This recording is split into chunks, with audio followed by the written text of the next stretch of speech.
সাইদি রাহিমাহুল্লাহকে জিজ্ঞাসা করা হলো, চট্টগ্রামে এক সময় আপনি মিলাদ পড়ছেন, কিয়াম করেছেন, আমরা দেখেছি, এখন মিলাদ পড়েন না কেন? দেখছেন এই প্রশ্ন কেউ? দেখছেন না? তখন তিনি হাসলেন আর বললেন, অনেক কিছুই আমরা ইবাদত মনে করে করতাম, পরবর্তীতে এসে দেখতেছি এটা ইবাদত না। তাকে জিজ্ঞাসা করা হলো, মাওলানা দেলোয়ার হোসেন সাইদি রাহিমাহুল্লাহকে আকীদা সম্পর্কে বক্তব্য দিতে তিনি চিৎকার দিয়ে লক্ষ জনতার সামনে বললেন, আকীদা আমাদের সাফ করতে হবে, টেনে টেনে বক্তব্য দিতেন তিনি, কথাগুলো ভেঙে ভেঙে বলতেন। একেবারে বৃদ্ধ মানুষরা পর্যন্ত তার মুখের কথাগুলো বুঝতে পারতো কিনা? ওনার নাম নেওয়ার একটা উদ্দেশ্য আছে, কারণ আমাদের দেশের কোনো বেদাতির এখন পর্যন্ত ওই জনপ্রিয়তা হয় নাই যেই জনপ্রিয়তা আমাদের হানাফি মাযহাবেরই একজন বড় আলেম মাওলানা সাইদি সাহেবের ছিল। এত বড় মানুষ, তিনি বলেছেন আকীদাকে সাফ করতে হবে, আল্লাহকে কলবে মনে করলে এটা শিরকি আকীদা হবে, বলতে হবে আল্লাহ আরশের উপরে আছে, সুবহানাল্লাহ। আল্লাহর কসমে কথা তিনি বলেছেন, মুখ দিয়ে স্বীকার করেছেন। কেন আপনি এখনো বোঝেন না যে 40 বছর আগে বলেছে তাবিজ কবজ ছিঁড়ে পানিতে ফেলে দেন, এখনো পর্যন্ত আপনার এই কথা আসলো না? সাইদি সাহেব বলেছেন, তাজা পীর, মরা পীর, ছোট পীর, বড় পীর, বিচারের মাঠে কোনো পীর কোনো মানুষের 4 পয়সার কোনো উপকার করতে পারবে না। এই যে গত কয়েকদিন আগে একটা বক্তব্য শুনলাম, সাইদি সাহেবের কাছে নাকি কাগজ লিখে লিখে বারবার প্রশ্ন দিত, ওনার নাকি বিরক্ত করতো সবাই, যে আপনি মানুষকে মুরিদ করেন নাকি কামে? দেখছেন, আপনি মানুষকে মুরিদ করেন না কেন? তখন তিনি হাসলেন আর বললেন, আমার দাদা হলো ফুরফুরার আবু বকর সিদ্দিকের খলিফা, হাজার হাজার মুরিদ ছিল তার। আমার চাচা ছিল ফুরফুরার আবু বকর সিদ্দিক, বড় হুজুর দাদা হুজুরের মুরিদ, খলিফা, হাজার হাজার মুরিদ তারও ছিল। আমি যদি পীর মুরিদি করতে চাইতাম, আমি ঘরে বসে কোটি কোটি টাকা ইনকাম করব, কোনো ব্যাপারই না। অথচ আমি খোলা মাঠে দাওয়াতি কাজ করতে গিয়ে কত বিপদে পড়তে হয় আমি জানি। পীর মুরিদি কোনো শরীয়তের কাজ না। কিসের এত ভঙ্গি? আর লজ্জা শরম বলতে কিচ্ছু নাই। এই 2024 সালে এখনো তারা কামড়া কামড়ি করতেছে, নবী মাটির তৈরি না নূরের তৈরি? হায়রে কপাল! কোরআন নাজিল হয়েছে 1450 বছর আগে, এই কপাল পোড়া জাতি এখনো সিদ্ধান্ত নিতে পারে নাই নবীকে বানাইছে কি দিয়ে।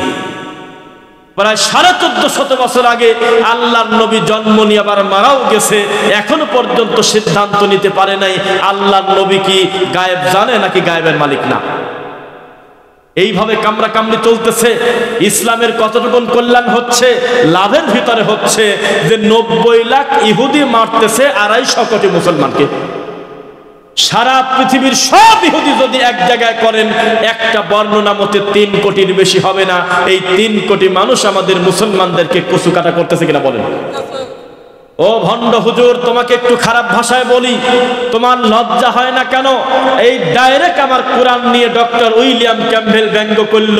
1990 সাল থেকে প্রায় 14 বছর তার চ্যালেঞ্জ গ্রহণ করার মতো লোক এই দুনিয়াতে ছিল না।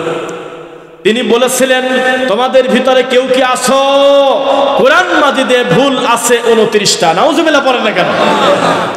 কোরআন মাজিদে সূরা লুকমানে আল্লাহ বলতেছে, ওয়া ইয়ালামু মা ফিল আরহাম, মায়ের পেটে কি আছে আমি আল্লাহই ভালো জানি। কোরআন মাজিদের আয়াতটা মিথ্যা। নাউজুবিল্লাহ। ওয়া ইউনাজ্জিলুল গায়স, বৃষ্টি কোথায় দেব আমি আল্লাহ ছাড়া কেউ জানি না, অথচ আয়াতটা মিথ্যা, মানুষ বানিয়েছে। এই কথা বলেছিল doctor William Campbell. Doctor William Campbell যখন বলল কোরআনে 20টা ভুল আছে, 30টা ভুল আছে, ও ইন্ডিয়ার হুজুর, ও বাংলাদেশ পাকিস্তানের বড় বড় আল্লামা শাইখুল হাদিস, ও দামার বংশ, ও কুশেয়া, ও আল্লামা, ও বড় হুজুররা, কেউ কি চ্যালেঞ্জ গ্রহণ করবে? চিৎকার দিয়ে তখন আমাদের দেশ থেকে বলছিল, আমাদের আরো সময় লাগবে, কোরআনে ভুল আছে কি না আছে এগুলো নিয়ে সময় দেওয়ার টাইম নাই, আমরা ব্যস্ত আছি, এখনো সিদ্ধান্ত নিতে পারি নাই নবী কি নূরের তৈরি না মাটির তৈরি। তারা বলেছিলেন, কেউ কি আছো? আমি রবিশঙ্কর বলতেছি, কুরআন হলো মুহাম্মদ নিজে ঘরে বসে বানাইছে। তখন ভারত, বাংলাদেশ, পাকিস্তানের বড় বড় হুজুররা বলছিল, আমাদের কাজ আছে, আমরা ব্যস্ত আছি, আমরা 40 দিনের চিল্লায় বাড়াইছি, আসতে দেরি হবে। তখন একটা প্যান্ট শার্ট পরা মানুষকে, একটা টাই পরা মানুষকে দিয়ে, একটা ডাক্তার মানুষকে দিয়ে সারা পৃথিবীর ইহুদি খ্রিস্টানের হাঁটু কাঁপায় দিয়েছে আল্লাহ। হুজুরের দায়িত্ব পালন করলে প্যান্ট শার্ট পরা লোক দাওয়াত দিবে কেন? ঘরে বসেই হুজুর বক্তব্য দিচ্ছে, যেই লোকটা বলে মিলাদ পড়া বেদাত, তার বউ তালাক দেওয়া লাগবে না, অটো তালাক। আছে নাকি এমন হুজুর? এমন ফতোয়া ডেলিভারি হয় এই দেশে? ডাইরেক্ট মানুষকে শিরকের দিকে ডাকে, কুফরের দিকে ডাকে। একটা কথা বলি, একটা বক্তব্য দেখবেন ফেসবুকে আছে, সম্ভবত 2000 সালের আশেপাশে, পিছনে লেখা পিরোজপুর, কিন্তু কোন থানায় জানি না, মনে পড়ে গেল। এই বক্তব্যে হুজুর বলতেছে, শোনো, পীর মুরিদের খেলা কাকে বলে? বড় হুজুর বড় পীর কেবলা খাজা হেঁটে যাচ্ছে, যেতে যেতে দেখলো সামনে নদী। আমি যদি এই নদী, এই আপনার কি বলে, এই যে সারসিনা ঘাট না, এই ঘাট থেকে এখানে হলো আপনার জায়গার নাম বয়া, এই বয়া রাজাবাড়ি আসতে গেলে এই নদীটুক পার হতে হবে কিনা? তখন পীর সাহেব হুজুর বলল, এই মুরিদ, ওয়াজ তো নিশেছি, দাওয়াত নিয়েছি, দাওয়াত কবুল করেছি, দাওয়াতে যেতেই হবে, কিন্তু নৌকা নাই, যাবো কিভাবে?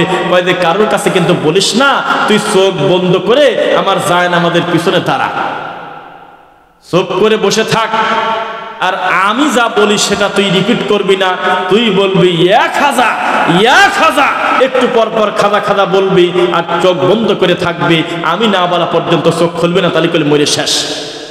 ঠিক আছে আব্বা হুজুর, ঠাকুর বাবা, তাই করব। তখন পীর সাহেব বলতেছে, আল্লাহ আমাকে তুমি রক্ষা করো আল্লাহ। জায়নামাজ ডোবে না, জায়নামাজের উপর দিয়ে ধীরে ধীরে ধীরে ধীরে বয়া রাজাবাড়ির দিকে সারসেনা ঘাট থেকে জায়নামাজ চলে আসতেছে। পিছন থেকে মুরিদ মনে করলো, আহারে আমার পীর সাহেব তার আল্লাহকে ডাকতেছে, আমিও মন চাচ্ছে আমি আমার আল্লাহকে ডাকি। মুরিদ পিছন থেকে ডাকতেছে, আল্লাহ আল্লাহ আল্লাহ। 3টা ডাক দেওয়ার পর 4 নাম্বার ডাক দিতে পারতেছে না, খুঁজে পাওয়া যাচ্ছে না। খাদা পিছন দিকে তাকায় দেখে ওর খালি নাক দুটি বাড়া আছে, তাছাড়া শেষ, নাক পর্যন্ত ডুবে গেছে। এরা তোর কি হলো, তুই নিচে কি কামে? না আমি তো কোনো পাপ করি নাই, যেভাবে দাঁড়া করে রাখছেন দাঁড়ায় ছিলাম, চোখও বন্ধ করেছিলাম, জায়নামাজের উপরেই ছিলাম, খালি মাঝখানে ইয়া খাদা বলা বাদ দিয়ে বলছিলাম ইয়া আল্লাহ। তখন মুরিদ তার পীর তার কান ধরে উঠে বলল, তোর থাপ্পড় দিয়ে দাঁত ভেঙে দেব, তুই ইয়া আল্লাহ বলতে গেলি কেন? আমি বলবো আল্লাহ আল্লাহ, তুই বলবি খাদা খাদা। তুই বেশি পণ্ডিতি করে যখন ডাইরেক্ট আল্লাহর নাম নিতে গেছিস, এখন তোর আল্লাহকেই বাঁচাতে বল। নাউযুবিল্লাহ। ওই সময় যদি কোনো শ্রোতা জুতা খুলে যদি হুজুরকে বলতো, এই মুহূর্তে তওবা পড়েন, ইস্তেগফার করেন, মানুষের সামনে সত্য স্বীকার করেন যে এটা আপনার একটা শয়তানি রামায়ণের গল্প ছিল, মানুষের উপকার হতো। কেউ কিছু বলে না, সবাই বলতেছে সুবহানাল্লাহ। তখন ওই লোকটা বলতেছে ইয়া খাজা, তখন হাঁটু পর্যন্ত উঠে গেল, ইয়া খাজা, বুক পর্যন্ত ঠিক হয়ে গেল, ইয়া খাজা, পুরা লোকটা সুন্দর করে জায়নামাজে উঠে গেল। এই কথা বলে মানুষের আক্কেলের দাঁত ফেলাচ্ছে। বোঝা যাচ্ছে নাকি? সাবধান, কোন দিন কোন পীর ফকিরের নীতিতে বিশ্বাসী হবেন না ইনশাআল্লাহ। জীবনে দেখতেও যাবেন না যে ঠিক আছে মুরিদ হব না, তবে যাব, ওখানে কি হয় খবরদার আপনি যেতে পারবেন না। আলেমরা যাবে সেটা ভিন্ন কথা। আপনার ইমান এত পাকাপোক্ত আমরা বুঝি না। কত নিরীহ লোক জীবনভর অন্যায় করেছে, সেই লোকটা ঠাকুরের দরবারে যাওয়ার পর, নজরবন্দি হয়ে যাওয়ার পরে সবাই বলতেছে দেখো লোকটা কত ভালো হলো। আমরা তো দেখতেছি উল্টা নদী থেকে উঠে সমুদ্রে লাফতেছে। আগে ক্ষতি করত মানুষের গোয়াল, গরু খালি করত, ডাকাতি করত, মানুষকে গালি দিত, তার মানে মানুষের সম্পদ নষ্ট করত। আর পীরের মুরিদ হওয়ার পর থেকে ইসলাম নষ্ট করতেছে, ঈমান ধ্বংস করতেছে। এই দেশে আবু বকরের থেকে আপনার হলো ওই যে কি বলে কে জানি ওয়াসকরণী, আবু বকরের থেকে ওয়াজ করানোর দাম বেশি আমাদের দেশে, আল্লাহর নবীর থেকে মনসের পাগলের গল্প বেশি হয়। এটা একটা আশ্চর্য জীবন, যেই জীবন ইমাম ইবনু তাইমিয়াকে চেনে না, নাসিরউদ্দিন আলবানী রাহিমাহুল্লাহকে চেনে না, ইমাম ইবনুল কাইয়িম রাহিমাহুল্লাহকে চেনে না, ইমাম বুখারীর নামে কোনো বক্তব্য হয় না এই দেশে, কিন্তু বায়েজিদ বোস্তামির মতো একটা শিরক কুফরি আকীদার লোকের নাম প্রচার করা হয় কিনা বলেন? বইতে লিখে রাখছে বায়েজিদের গল্প, অথচ বায়েজিদের আকীদা কত খারাপ দেখেন। বায়েজিদ বাড়িতে কি আসো বায়েজিদ, ভিতর থেকে বায়েজিদ বলতো আল্লাহ ছাড়া কেউ নাই বাড়িতে, নাউজুবিল্লাহ। সে নিজেকে আল্লাহ বলতেছে। ও বায়েজিদ কিছু কি বোঝা গেল? বায়েজিদ বলতেছে তালাবতুল্লাহ ৬০ সানা, আমি আমার আল্লাহকে ৬০ বছর যাবত খুঁজলাম, খুঁজে খুঁজে না পেয়ে ফাইদা আনা হুয়া, শেষ পর্যন্ত খুঁজে দেখি আমি নিজেই আল্লাহ। এই যদি তার আকীদা হয়, এই যদি তার বুঝ হয়, এই বুঝ অনুযায়ী যেই পীর ফকিররা চলবে তাদের আকীদা কত খারাপ হতে পারে আপনি বোঝেন। এজন্য বলি, এত সুন্দর সোনার টুকরা ছেলে দিয়েছে আপনাকে, খবরদার কোনো বেদাতির কোলে দিয়েন না। সবাই আমার দিকে তাকান, আমি কিন্তু আজকে নিয়ত করে আসছি, আমি পুরো বক্তব্যটা ইনশাআল্লাহ গতানুগতিকের বাইরে অন্তত 5টা অজানা জিনিস জানানোর চেষ্টা করব ইনশাআল্লাহ। আবু লাহাবের একটা কাজ ছিল, যেই কাজের সাথে আমাদের জামানার বর্তমান বড় হুজুরদের মিল আছে, দেখবেন, শুনবেন, সেটা শুনবেন। লিল্লাহি তাকবীর, মাশাআল্লাহ। পূর্ণ হয়ে আমাদের ভাইয়েরা জমা হয়ে গেছে, আল্লাহ সকলকে কবুল করুন, আল্লাহুম্মা আমিন। মুহাম্মদ সাল্লাল্লাহু আলাইহি ওয়াসাল্লাম কোন পথহারা মানুষের কাছে গিয়ে বলতেন, শোনো, লাতকে রাখো, মানাতকে রাখো, উজ্জাতকে রাখো, সব দেবতা বাদ দিয়ে আল্লাহর ইবাদত করো। যেই দাওয়াত দিয়ে চলে যেত, আবু লাহাব আবার ওই একই লোকের কাছে যায় বলতো, বাদ দাও তো পাগলের কথা, যা খুশি না বলে রাখো তো তার কথা। এভাবে তিনি দ্বিতীয়বার করে তার কাছে যাইতেন। লোকজন বলতো, কার কথা মানবো? আবু তালেব তো বাইরের কেউ না, আবু লাহাব তো মুতালেবেরই ছেলে, চাচা ভাতিজার মারামারি লাগছে। এভাবে তিনি দিনের ক্ষতি করেছে। আর বর্তমান জামানার হুজুররা কিভাবে দিনকে বিকৃত করে, একটা কথা শোনেন, আমাদের বক্তব্য অনলাইনে শুনে, অফলাইনে দেখে, দাওয়াতি কাজের কারণে সালাতুর রাসূল বইটা পড়ে প্রায় নামাজটা শুদ্ধ করে ফেললো, প্রায় একটা দিনের বোঝ আশা আশা ভাব, বা এই বোঝা বুঝে গেল প্রায় যে না, একটু ব্যতিক্রম কিছু ভালো আছে। পরে বেদাতি হুজুর একটা জুমার খুতবা আবার সবই উল্টে দিয়েছে। খুতবা দেওয়ার জিনিস খুঁজে পাওয়া নাই, খুতবাতে উঠে বলতেছে, যারা জোরে আমিন বলে তারা ইহুদির দালাল, নাউযুবিল্লাহি মিন যালিক। শোনেন, সাবধান, রাগ করবেন না, কথা ছেড়ে বললাম না। এই দেশটা যদি কোনো খ্রিস্টানের হাতে যায়, ও এত ক্ষতি করবে না যত ক্ষতি কোনো পীরের হাতে যদি দেশটা যায়। এই দেশের প্রধানমন্ত্রী যদি কোনো হিন্দুও হয়, কোনো মুসলমান প্রকৃত ইমাম যার ভিতরে আছে, জীবনে কোনোদিন নিজে কোনোদিন হিন্দু হবে না। কোন হিন্দু যদি বলে গরুর মুত খাও, গরুর গোবর খাও, মুসলমান খাবে না, কারণ মুসলমান বলবে তুই খা, তুই যে মুসলিম না তা তো আমরা জানি। এই দেশ যদি কোনো নাস্তিকের হাতে থাকে, এই নাস্তিকের এত ক্ষমতা হয় নাই, কোনোদিন পারবে না প্রতি বছর লক্ষ লক্ষ মানুষকে নাস্তিক বানানো। উনি জুলুম করবে মানুষের উপরে, কথা ঠিক আছে, কিন্তু সহজে কাউকে নাস্তিক বানানো যায় না, অবস্থা খুব কঠিন। কিন্তু এই দেশটা যদি চরমনাই পীরের হাতে তুলে দেন, এই লোকটা আহলে হাদিসদেরকে কচু কাটা করবে, কারণ তার দৃষ্টিতে খ্রিস্টানের থেকে নাকি আমরা খারাপ। শুধুমাত্র একটা অপরাধ, আমরা তাদের লাভ দেওয়ার বিরোধিতা করি, আমরা তাদের এই শিরক এবং কুফরি আকীদার বিরোধিতা করি। তাদের বইতে অসংখ্য জায়গায় সরাসরি আল্লাহকে কটূক্তি করা, রাসূলকে নিয়ে ব্যঙ্গ করা আছে। এগুলোর বিরোধিতা করার কারণে আমাদেরকে বলতেছে আমরা নাকি 300 করে টাকা পাই আর মসজিদে যায় জোরে জোরে আমিন বলি। শুনছেন কথা? আমরা নাকি মসজিদে মসজিদে লোক ঠিক করছি, তোমাকে 500, তোমাকে 300, তুমি মসজিদে গিয়ে জোরে জোরে আমিন বলবে। এত বড় কথা যেই পীরের মুখ দিয়ে বের হয়, এই লোকটা যদি দেশের ক্ষমতা পায়, আমরা বিশ্বাস করি এই দেশে সবচেয়ে বড় বিপদে পড়বে যারা ভালো ভালো আলেম তারা। ও হুজুর, কোন ইসলাম মানবো? এক পীর আর এক পীরকে বলতেছে তুই কাফের। এক পীর বলতেছে যেই বিয়েতে গান বাজনা বাজে না সেই বিবাহ হারাম। শুনছেন আপনারা?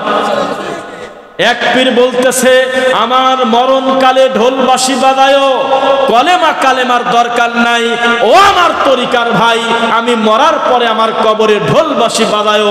এই কথা শোনার পরে আব্বাসী হুজুর ফতোয়া দিল এরা কাফের। দেওয়ানবাগি বলল ওরে আমার কলিজার টুকরা মুরিদরা, দেখতেছ আমার নাম দেওয়ানবাগি, মূলত আসলে আমি আলাদা কেউ না, উপরে যে আছে আমি সে একই। ও আমার রশি মুরিদরা, আব্বা মরে গেছে, পীর মরে গেছে, পীর যেই খাটে ঘুমাতো সেই খাটের কাছে বরকত নেয়, খাটে সোমা দেয়, সেজদা দেয়, খাবার নিয়ে নিয়ে হিন্দুদের মতো উলুধ্বনি দিচ্ছে আপনার এই পাশের জেলা ফরিদপুরে। কার কথা মানবো তোমরা সিদ্ধান্ত নাও। হানাফি কাকে বলে? ল্যাংটা কাপড়ই পরে না সেই লোকটাও পরিচয় দিচ্ছে আমি হানাফি মাযহাবের লোক, আমি মানবো কাটটা? তাবিজ বিক্রি করে খায় বলতেছে আমি হানাফি মাযহাবের লোক, শিরিক করে কুফরি করে বলতেছে আমি হানাফি মাযহাবের লোক। আসলে হানাফি কোনটা আপনি বলেন? এক পীরকে যদি বলেন যে তুমি কি এক বোতল বিষ খাবে না জামাত ইসলামে যোগ দেবে, বলবে আমি বিষ খায় মরে যাব, তাও আমি জামাত ইসলাম করব না, অথচ দুই দলই হানাফি। রাজারবাগীকে যদি বলা হয় তোমার ডান পাশে আছে এক বোতল বিষ, তুমি কি সারসিনার দরবারে গিয়ে মুরিদ হবে কিনা, ও বলবে বিষ খায় মরে যাই, ও দরবারে মুরিদ হব না, ওরা ভালো না। এই দরবারের লোককে যদি কালকে গিয়ে বলা হয় যে যেহেতু একই জেলা প্রায় কাছাকাছি, বরিশাল পিরোজপুর দুইটাই খুব মোটামুটি মার্কেট প্রাপ্ত, তো মোটামুটি এক কাজ করেন চরমোনাই আর সারসিনা আপনারা মিশে ফেলেন, সবাই হানাফি, সবাই মুসলিম, সবাই পাঁচ ওয়াক্ত সালাত আদায় করে, খালি খালি ঝামেলার দরকার নাই, মুরিদের সংখ্যা বাড়বে। আর যে পরিমাণ গাড়ি যায় চরমোনাইয়ের মাঠে দাঁড়ায়, এতে মানুষের কষ্ট হয়, অর্ধেক গাড়ি আমরা এদিক পাস করে দিই। আসলে আমরা মিল করে মুরিদ করি, আমরা ভাগাভাগি করে নেই। আমি ধারণা করতেছি আমার ভুল হতে পারে, তবে আল্লাহ সাক্ষী এই দরবারের লোক মরা স্বীকার করবে, তাও চরমোনাইয়ের দরবারে গিয়ে মিল করবে না।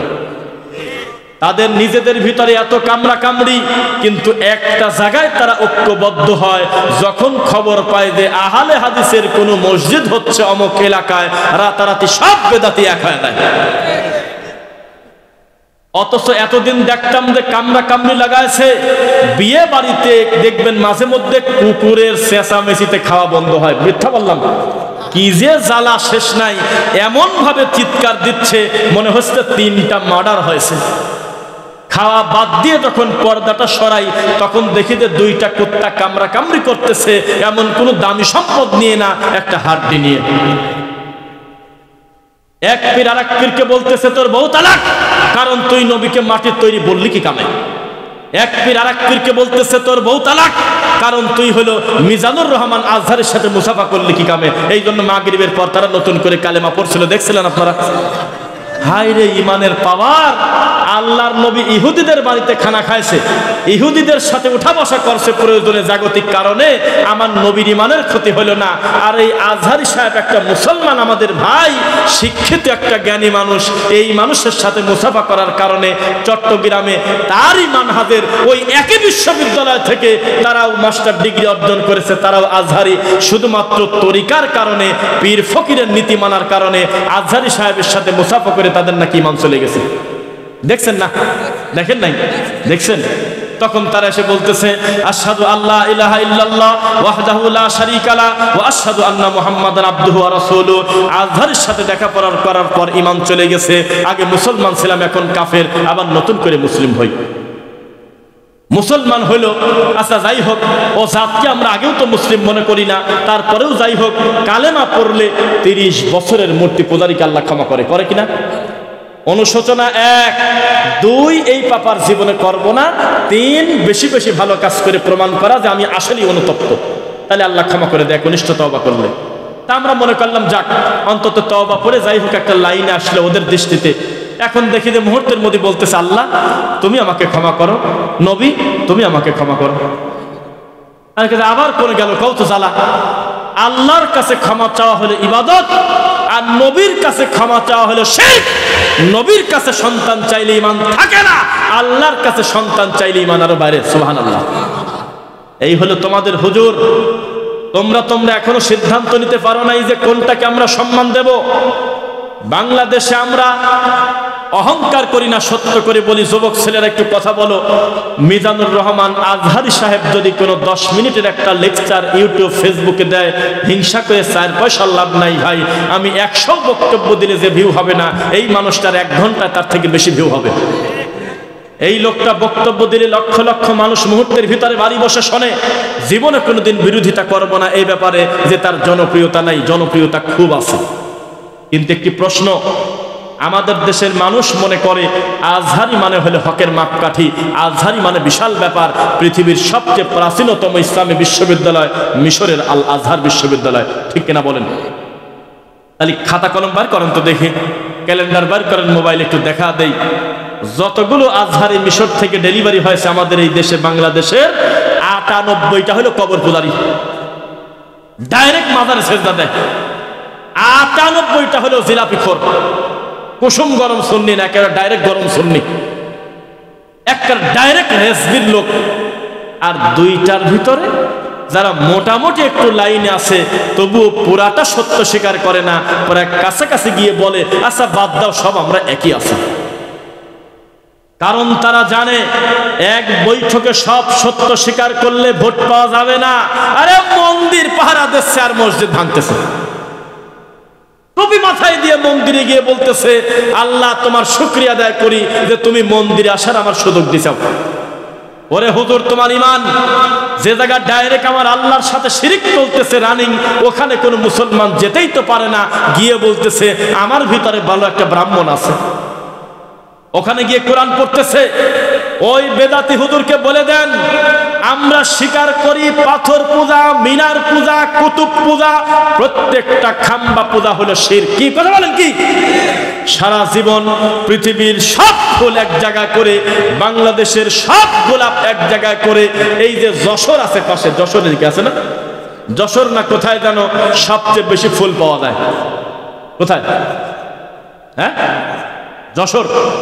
এই যশোরের সব ফুল খালি করে সব নামাজি লোক নামাজের পরে গিয়ে যদি শহীদ মিনারে ফুল দেয়, শহীদের 1 পয়সার উপকার হবে কি হবে না বলেন? 1 পয়সার উপকার হবে না ফুল দিলে।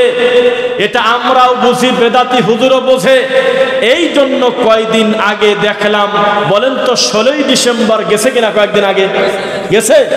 16ই ডিসেম্বরে ওরা দিচ্ছে ফুল, মেয়ে দিচ্ছে ফুল, ছেলে দিচ্ছে ফুল, আর বেদাতি হুজুর বলতেছে যেহেতু ফুল দিলে শিরিক হয় আমরা ফুল দেব না।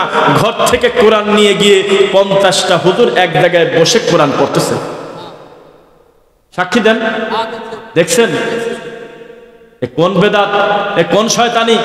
কোরআন পড়ার জায়গা নাই। এই শহীদদের পাশে, এই খানকার পাশে বসে, এই শহীদ মিনারে বসে একাধারে যদি 25 বছর কোরআন খতম পড়ে, শহীদরা যদি 1 নেকি পায় তো মিথ্যা হবে না? এই নীতি রাসূল শেখান নাই। তাদের জন্য দোয়া করার বহু পদ্ধতি আছে। মানুষের সামনে দাঁড়িয়ে কোরআন পড়ে 30 জন 40 জন বলতেছে যে যা পড়ছো এখন আমার কাছে ডেলিভারি দিয়ে দাও। উনি হাত তুলে কি জানি বলতেছে বিহাক্কে লা ইলাহা ইল্লাল্লাহ। এ কোন ধর্ম? ওরা ফুল দিলে যদি শিরক হয়, বেদাত হয়, তুমি কোরআন পড়ে তুমি ধর্মকে বিকৃত করার কারণে তুমি ওদের থেকে বড় পাপী। তুমি এই কাজ করতে গেলে কেন? তোমার জ্ঞান নাই, বুদ্ধি নাই। তোমাকে একটি কথা বলি, তোমাদের ঐক্য কাকে বলে একটু আমাকে দেখান। সবাই তাকান আমার দিকে। এটার নাম কি? নাম কি বলেন? আপনাদের একাগ্রতা, আপনাদের বিনয় আমাদেরকে মুগ্ধ করতেছে। আলহামদুলিল্লাহ। আপনারা যে ধৈর্য ধারণ করে পুরো বক্তব্য শুনতেছেন, আমরা খুব বেশি সময় আপনাকে কষ্ট দেব না, কারণ এটা একটা ব্যতিক্রম মাহফিল। যেই মাহফিলে কোনো কালেকশন নাই, শুধু প্লেন ভাবে বক্তব্য দিচ্ছে আলেম ওলামা। আলহামদুলিল্লাহ। এটার নাম কি? গ্লাস। এই গ্লাসে আমি এখন একটা স্যালাইন বানায় দেখাবো আপনাদের, দেখবেন নাকি ইনশাল্লাহ? আমার কাছে চামিচ নাই, তবে ধরেন যে আমার হাতে একটা চামিচ আছে এইটা। তা আমি এই গ্লাসের ভিতরে হালকা একটু চরমনাই ঢেলে দেব, আমি একটু আহলে হাদিস দেব, আমি একটু চিশতিয়া দেব, আমি কয়েক দানা নকশবন্দি দেব, তারপরে কিছু মুজাদ্দিদি দেব, তারপরে কিছু বেরলভি দেব, এরপরে একটু রেজভি দেব, হালকা কুসুম গরম কিছু সুন্নি দেব। এভাবে সিরিয়াল করে আমি এর ভিতরে সব কিছু ঢুকায়ে জোরে করে একটা ঘোরান দিলাম। ঐক্য হইল না? ঐক্য হয়েছে? এই ঐক্য কতদিন টিকবে আপনি আমাকে বলেন, কয়দিন টিকবে বলেন?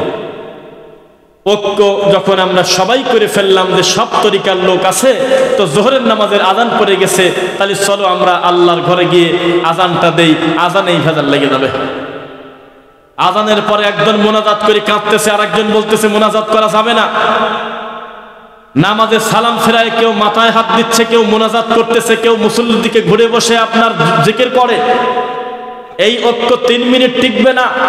ঐক্য হবে কোরআন এবং সহিহ হাদিসের সাথে, মানুষের সাথে। মানুষের ঐক্য তো বহু দূরের কথা, একটের বাপের সাথে তো ছেলের মিল নেই। খবরদার, সাবধান। আফ্রিকার জঙ্গলে বসেও যদি কোনো লোক ওহির কথা মানে, কোরআন মানে, হাদিস মানে, অটোমেটিক সে আমার ঐক্যের ভাই। তোমাদের মতো মিটিং করে করে বলতে হবে না যে আসো আমরা সবাই মিলে ঐক্য করি। তোমার সাথে ঐক্য কিসের? ঐক্য হবে কোরআন হাদিসের সাথে ইনশাআল্লাহ। হুজুর, তুমি শুনলাম যে রানী এলিজাবেথ নাকি নবীর বংশ, তুমি খবর পাও? তুমি বলতে চাও যে ডোনাল্ড ট্রাম্পের নাম হাদিসে আছে। তুমি এত কিছু খুঁজে পাইলে কোরআন হাদিসে, আর তুমি বলতেছো আকীদা খুঁজে পাই নাই। আকীদা হলো মানুষ বানাইছে, আকীদা শব্দ হলো ফেক। কেউ কি সাক্ষী আছেন বলছে কথা? নাউজুবিল্লাহ। সেই হুজুরকে খোলা মাঠে আল্লাহ এমন বেইজ্জত করেছে, তার নাম হয়ে গেছে রকেট মৌলবী। কয়েকদিন আগে বড় হুজুর বলল আহলে হাদিসকে আহলে খবিশ বলে গালিগালাজ করছে, সাক্ষী আছেন? সেই লোকটা খোলা মাঠে বলতেছে আল্লাহর নাম নিয়ে বিশ্ব সুন্দরীর মুহের দিক টাকা থাকো।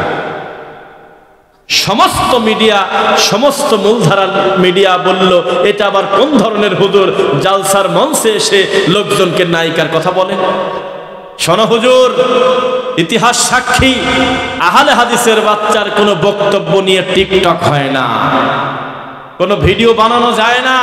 কারণ তারা জানে এদের বক্তব্য কাটবো কোন জায়গা। এরা নাচে না, লাভ দেয় না, হিন্দি গান নকল করে বাংলা বলে না, হুজুরের গলা ধরে উল্টে পড়ে যায় না, জিকিরের সময় লাভ দিয়ে বাসে ওঠে না। তাহলে কোন অংশটুক কাটে টিকটক বানাবো? এই জন্য টিকটক মানেই হলো তোমাদের বেদাতি হুজুরদের সরাসরি। হ্যাঁ, আমাদের কোনো বক্তব্য কাটা যায় না। কিভাবে করবে? কাটবে।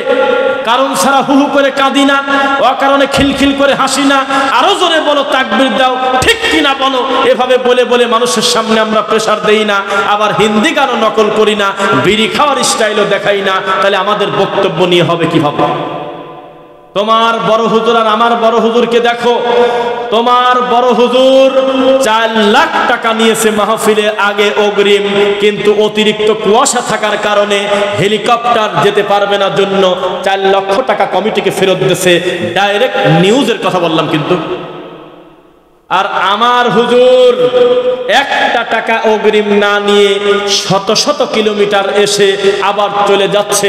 50,000 টাকাও তার হাতে জাতি দেয় না, তারপরেও কাউকে গালিগালাজ করে না। আর তোমার হুজুর বলতেছে আগে 40 দিয়েছো, ঠিক আছে, বাকি 60,000 টাকা যদি এখন এই মুহূর্তে না দাও তাহলে আমি জালসায় আসবো না, আমি চলে গেলাম। এই তো তোমার হুজুর। আমার হুজুর সারাটা জীবন বলেছে হক প্রচার করতে করতে যদি আমার জীবন চলে যায় যাক, মারের পরোয়া করি না, জেলের পরোয়া করি না। আর ইতিহাসে সবচাইতে লজ্জাজনক কথা, পুলিশের ভয়তে প্রথম শুনলাম একটা হুজুর পলা গেছে। কি হাসেন কে? নাম শুনছেন নাকি? কত বড় নির্লজ্জ! আল্লাহ গেছেন খালি হয়ে মুহাম্মদকে দায়িত্ব দিয়ে। আল্লাহ আগে ছিল তবে এখন নাই, যেহেতু মুহাম্মদকে দায়িত্ব দিয়েছে। মুহাম্মদও আগে ছিল এখন নাই, গায়েব হয়ে গেছে। খাদাকে দায়িত্ব দিয়ে এত বড় অমুসলিম, এত বড় নাস্তিক মার্কা নোংরা কথা যার মুখ দিয়ে আসে, এই লোকটা কি পরিমাণ আমাদের গালিগালাজ করেছে, জ্বালায়েছে, তার শেষ নাই। এখন পুলিশ আসছে সামনে দিয়ে, ও পালায়েছে পিছন দিয়ে। এই তো হুজুর, এই তো তোমার ইমানের পাওয়ার। আহলুল হাদিসদের একটা গোপন শক্তি বলে বক্তব্য শেষ করব। সবাই চেতন আছেন তো ইনশাআল্লাহ? লিল্লাহি তাকবীর। কি শ্রোতা তৈরি করছেন ভাই, আলহামদুলিল্লাহ। একদিনের দাওয়াতে এগুলো হয়নি, আমি বিশ্বাস করি। এই প্রত্যন্ত গ্রামের ভিতরে 10 বছর আগে, 15 বছর আগে আমার ইব্রাহিম হাওলাদার ভাই জীবনে ভাবেই নাই যে একসঙ্গে 20 জন দিনী ভাই পাবো। সেই জায়গায় দাওয়াতের ফসল হতে হতে আল্লাহ আজকে হাজার হাজার দিনী ভাই তৈরি করে দিয়েছে, আলহামদুলিল্লাহ। এটা কি একদিনের ফসল? এই জায়গায় রফিকুল ইসলাম বিন আব্দুল খালেক দাওয়াতি কাজ করতে করতে ছোট ছোট বাচ্চাদের পর্যন্ত আকীদা শুদ্ধ করে দিয়েছে, আলহামদুলিল্লাহ। সেজন্য এতগুলো দিনই ভাই পাইলাম, আপনাদেরকে পাম দিচ্ছি না, কারণ হলো এর থেকে অনেক 10 ভাগের 1 ভাগ কষ্ট কম করেও মাহফিল করে নিজের বাড়িতে নিজে খায় দেয় শুয়ে থাকতে পারি, শুধুমাত্র আল্লাহর জন্য এত দূর লম্বা সফর করে একটা সিঙ্গেল মাহফিলের জন্য এখানে আসলাম। কথা বুঝতেছেন আমার? এতদিন মাহফিল করে আপনাদের প্রতি আমি সন্তুষ্ট এই কারণে, জানেন আসলেই আজকাল খোলা মাঠে বেশি লোক ওয়াজ শোনে না, ওই জাদুকরী বক্তার বক্তব্য ছাড়া হাতে গোনা কিছু লোক বক্তব্য শোনে। কারণ আমাদের এখন সবই অনলাইনে, খালি জানডাই আছে অফলাইনে, মিথ্যা। এই জন্য আমি যদি কোনো মাহফিলে দাওয়াত নেই তো কমিটিকে বলি যে আমি যদি মাহফিলে আগে পৌঁছাই তাহলে তাড়াতাড়ি আমাকে একেবারে আড়াল করে দিবেন, একেবারে পর্দার ভিতরে, মেয়ে মানুষের মতো পর্দার মধ্যে নিয়ে যাবেন, কাউকে বসতে দিয়েন না, আমি ঘুম পারবো, টাইম হলে মঞ্চে নিয়ে আসবেন। আর যদি মনে করেন যে না আমি মসজিদে বসতে দেব, আমি আগেই তাকে সবার সামনে প্রেজেন্ট করে দেব, তাহলে দেখবেন যে দূর থেকে যারা আসবে আমার সাথে এরা সেলফি নিয়ে বাড়ি চলে গেছে, যায় ওই ল্যাপের ভিতরে শুয়ে মোবাইল চালু করে এই বয়া রাজাবাড়ি এই আপনার আল মারকাজুল ইসলামের ভিডিও ডাইরেক্ট লাইভে দেখতেছে। আর যদি দেখতে না দেন তাহলে অন্তত বলবে যাক এমনি বক্তব্য যতই শুনি, যেহেতু দেখা হয় নাই বক্তব্যটা শুনেই যাই। মিথ্যা না সত্য? তো সেই হিসেবে এতগুলো মানুষ আমাদের সামনে আপনারা বসে আছেন, আজকের দিনে সচরাচর খুব কম মানুষই হয়, এটা অস্বীকার করবো না। কারণ আমরা তো ওই পুষ্পা হুজুরের আপডেট ডেলিভারি না, কোন ছবি মুক্তি পাইল, কোন নায়িকার মান নাম কি, এগুলো জালসা এসে খিলখিল করে বলে, আর যুবক ছেলেরা বলে যে আল্লাহু আকবার, লোকে লোক আলয়, কি যে বলতেছে তারা হিসাব নাই, আছে কিনা বলেন? হুজুর এই 2024 সালে তুমি আল্লাহর ঘরে সহবাস করো, তুমি অন্যের বন্নি, হিল্লা বিবাহ নাম দিয়েছো, অথচ 1450 বছর আগে হিল্লা বিবাহকে আল্লাহর কসম ভাড়াটিয়া পাঁঠা বলা হয়েছে। ভাড়াটিয়া কি? পাঁঠা। এই ভাষা আমার না ভাই, আমার না, শোনেন তাকান আলেমের দিকে। উমর রাদিয়াল্লাহু আনহু বললেন, আমি যদি হিল্লা বিবাহকারী পুরুষ অথবা মহিলাকে ধরতে পারি আমি দুইদিকে পিটাবো ধরে। এত বড় নোংরা কাজ এখনো মাযহাবের দোহাই দিয়ে চলতেছে কিনা বলেন?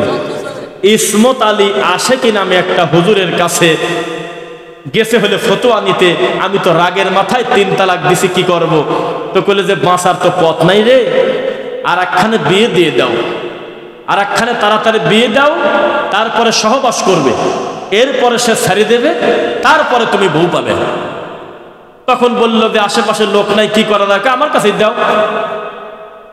তখন এই হুজুর আল্লাহর ঘরের সিঁড়ির পাটাতনের উপরে একটা মহিলার সঙ্গে নোংরা কাজ করে তারপরে তার বউ তার ফেরত দিয়ে দিয়েছে। এই তো 2024 সাল, এই তো মাযহাবী হুজুরদের কর্ম, এই তো তাদের উন্নতি। মাদ্রাসার ছাত্রকে বলছে বলো তো 6 নম্বর মাখরাজ কি? কয়েছে জিব্বার মধ্যখান, তার বরাবর উপরে তালুর সঙ্গে লাগাইয়া হা হবে হলো জিম, হা বলে ফেলছে ছোট মানুষ, এমন পিটানি দিয়েছে 3 দিন 7 দিন পর্যন্ত হাতে দাগ। এই তো তোমার হুজুর 30 জন 40 জন বাচ্চাকে 2 রুমের ভিতরে আটকায় কাশিমপুর কারাগার বানায় দিয়েছে। এই তো তোমার হুজুর। কে কোন জায়গা মরে গেল শকুন জানে না, তুমি তোমার ছাত্রকে পাঠিয়ে দিয়ে বাড়িতে খতম করতে দিয়েছো। এই তো তোমার হুজুর, এই তো তোমার পড়াশোনা। এই নিরীহ বাচ্চাকে আটকে রেখে খালি বিদআত আর শিরক চর্চা করা হচ্ছে, আর একটা সাবজেক্ট আছে আলাদা, ওই সাবজেক্টে পড়ানো হয় আহলে হাদিসদেরকে কিভাবে গালিগালাজ করা যায়। এই তো তোমার পড়াশোনা। আর আমাদের পড়াশোনা আল্লাহর ওহী ভিত্তিক, ইনশাআল্লাহ। কি বললেন? আল্লাহর ওহীর শিক্ষা। আল্লাহ তুমি আমাদের অতীতের ভুলগুলো ক্ষমা করো। এটা ব্যতিক্রম নামের একটা মাদ্রাসা করেছেন আপনারা, আল মারকাজুল ইসলামী আস-সালাফি পিরোজপুর। আলহামদুলিল্লাহ, উক্ত প্রতিষ্ঠানকে আল্লাহ দিনের বড় মার্কাজ করুন। এই প্রতিষ্ঠানের যারা দায়িত্বশীল আছেন তারা একে অন্যের খুব প্রশংসা করে, ভালোবাসে, যে আমরা সবাই মিলেই দাওয়াতি কাজ করতেছি, আমাদের জন্য দোয়া করবেন। আমাদের শান্তি লাগে এগুলো শুনলে। আপনারা কি কষ্ট পাচ্ছেন? আপনার সন্তানকে এই প্রতিষ্ঠান দিবেন ইনশাল্লাহ? আমি কেন বলতে যাবো? আপনি তো ইমানের কারণেই দিবেন, আমি ঠেকা আছি নাকি? একবার যখন তাওহীদের জ্ঞান পাইছেন তখন এখানে দিবেন নাকি বেদাতের কোলে দিবেন নাকি? জাগা না পেয়ে নিজের বাচ্চাকে বেদাতির কাছে পড়তে দেয় কিনা? তো বেদাতি কি করছে? বেদাতি পড়তেছে। এত সুন্দর মিষ্টি তেলাওয়াত শেখাইছে ছেলেটাকে, কোরআন তেলাওয়াত শুনলে আত্মা ভরে দেয়। একেবারে পুরস্কার পাইতে পাইতে বিশ্বজয় করে ফেলছে। নাই এদেশে নাই, নাই আছে বিশ্বজয়ী হাফেজ হলে আমাদের দেশে প্রায় প্রতি বছরই কম বেশি হচ্ছে, 3-এর ভিতরে থাকতেছে। এটা গর্বের নাকি বলেন? কিন্তু একটা ব্যাপার খুব দুঃখ, এত সুন্দর সুন্দর মিষ্টি তেলাওয়াত করা হাফেজ এই বাচ্চারা পড়ে আছে বেদাতির কোলের ভিতর। একটা ছেলের কথা বলি, নাম বলবো না, এই ছেলেটা বিশ্বজয় করে কাবার ইমামের কাছ থেকে প্রধান পুরস্কার নিয়ে 168 দেশে ফার্স্ট হয়েছে। কম কম দেশে আসলো, তাহলে জ্ঞান তার কম না বেশি? আহারে, এই ছেলেটা এখনো মুসাফা করতে জানে না। 2 হাত দিয়ে মুসাফা করে হাত ঝাঁকি দিয়ে বুকে লাগা এরকম করতেছে। বলতেছে আমি টয়লেটে ঢুকে এক সময় কোরআন পড়তাম। বলতেছে বক্তা, আপনি আমাকে নাম বলেন আজকে থেকে 15-20 বছর আগে যারা ফার্স্ট হয়েছিল কোরআন তেলাওয়াত করে সারা পৃথিবীতে, একটা ছেলের নাম বলেন যে খোলা মাঠে তাওহীদ ভিত্তিক দাওয়াতি কাজ করতেছে, তার নাম বলেন, আমি শুনবো। কি করে জানেন? সার্কাসের জোকারের মতো করে নিয়ে নিয়ে বিশেষ আকর্ষণ বিশ্বজয়ী হাফেজে কোরআন তেলাওয়াত করবেন এই কথা বলে, আর গানের সুর নকল করে কানে হাত দিয়ে 3 আয়াত 4 আয়াত একসাথে করে মিল করে পরে মুখ ভেঙচি দিয়ে মুখের দিক তাকানো যায় না। অথচ যার উপরে কোরআন নাজিল হয়েছে তিনি বলেছেন আলহামদুলিল্লাহি রাব্বিল আলামিন, থেমে যেতেন। আর রহমানির রহিম, থেমে যেতেন। তার প্রতিটা কথা আয়েশা রাদিয়াল্লাহু আনহা বলতেছে, আমার নবী যখন কথা বলতেন কথাগুলো গুনে ফেলা যেত কয়টা বলছে। সুন্দর করে থেমে থেমে পড়তেন, পিছন থেকে তার মুসল্লিরা পড়ে ফেলবে। আর বিশ্বজয়ী হাফেজ কোরআন তেলাওয়াত করে কানে হাত দিয়ে চোখ মুখের দিক তাকানো যায় না, ভেংসি দিয়ে একসঙ্গে 3 আয়াত মিলে এত নিজেকে কষ্ট দিচ্ছে, কঠিন শীতের ভিতরে ছেলেটা ঘামি জামা ভিজে গেছে। মিথ্যা নাকি? এটা কোরআনের হক না। এখানে বাচ্চা দিবেন আমি বলবো না এই কারণে, কারণ আপনি বাচ্চা দিবেন আপনার ইমানের কারণে। দিন যেহেতু একবার বুঝে গেছেন, খবরদার এই নামাই তো শেখানোর জন্য বাচ্চাটাকে আকীদা নষ্ট করার কোনো বিদাতি প্রতিষ্ঠান দিবেন না ইনশাআল্লাহ। জীবনে কোনোদিন আপনার কষ্টের এই সোনার টুকরা ছেলে মেয়েকে কোনো বিদাতির হাতে তুলে দিবেন না। লাআনাল্লাহু মান আওয়া মুহদিসান, কেউ যদি কোনো বিদাতিকে সহযোগিতা করে তার প্রতি আল্লাহর লানত, ওয়াল মালাইকাতি ফেরেশতার লানত, ওয়ান নাসি আজমাইন, গোটা মানব জাতির লানত। আমি একটু পরে আপনাদেরকে শোনাচ্ছি। এখানে রয়েছে নুরানি নাজেরা হিফজ ও কিতাব বিভাগ।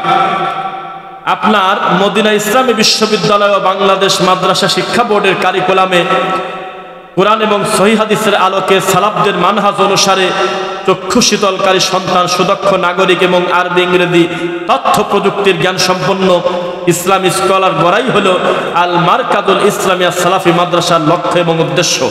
এখানে আপনি ছোট থেকে দিবেন, এখানে আছে নুরানি, এখানে আছে নাজেরা, এখানে আছে হিফজ, এখানে আছে কিতাব বিভাগ। আমরা আশাবাদী আপনি আমাদের কথা রাখবেন ইনশাআল্লাহ। রুজির মালিক আল্লাহ, উপরে যদি পাশ হয়ে যায় নিচে কোনো মায়ের বেটা ঠেকাতে পারবে না ইনশাআল্লাহ। আল্লাহ তুমি আমাদের আশা যাওয়ার এই সফরটা দিনের জন্য কবুল করো আল্লাহ। আল্লাহ আমার পূর্বে যারা আলোচনা করেছেন, আমাদের একটা জিনিস কত ভালো লাগছে, মাহফিল মানেই হলো রানিং বক্তব্য ঠেকায় দিয়ে অতিথিরা বক্তব্য দেয়, দেয় কিনা? মেহমান বক্তব্য দেয়, অতিথি বক্তব্য দেয়, সাধারণ মানুষকে কষ্ট দেয়, তখন মানুষের আর বক্তব্য শোনার প্রতি আগ্রহ থাকে না। অথচ 3 জন আলোচক আমরা আলোচনা করলাম, মাঝখানে কোনো বাধা বিঘ্ন নাই। আর শুরু থেকে যাদেরকে আমরা কাছে পাইছিলাম এখন পর্যন্ত আপনারা চুপ করে আমাদের সামনে বসে আছেন। আল্লাহ আপনাদের আশা দেওয়ার সফরটাকে দিনের জন্য কবুল করুন।